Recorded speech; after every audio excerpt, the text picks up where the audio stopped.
On a mis les affiches, en même temps on a gagné, en même temps c'est une célébration pour tout, pour Paris, pour nous, c'est une évolution pour nous aussi. Qu'est-ce que ça représente le Paris FC pour vous? Parce que vous êtes quand même un artiste planétaire, hyper reconnu, qui fait énormément de chiffres et de concerts avec beaucoup de public. Ça représente quoi le Paris FC? Ça représente toute notre jeunesse. Toute notre jeunesse, on a toujours. C'est comme je disais, c'est la barrière entre le football de. Annie, non, Babinx, nous souffla, mais qu'est-ce que tu racontes? Le Paris FC, ça représente toute notre jeunesse. On a peut-être joué contre un U12, U13, U15, ce que tu veux, mais à aucun moment c'est toute notre jeunesse. Sinon, quelle jeunesse explosée contre le mur? S'il te plaît.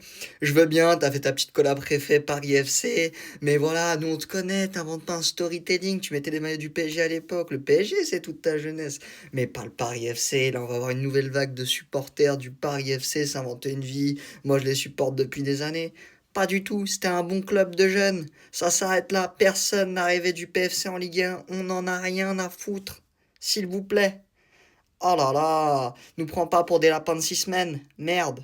Et puis franchement, entre nous, la seule chose qui fait qu'il y a eu une vibe pour le PFC récemment, c'est que les places au stade Charlétier étaient gratuites et que ça attirait du monde parce que les gens voyaient des matchs gratuitement, tout simplement. C'est pour ça que les gens sont contents. Mais dès qu'il va y avoir la billetterie et tout, ça va être une autre histoire. Il y aura du monde, mais juste pour voir des matchs de Ligue 1, pas pour le PFC. Sûrement pas.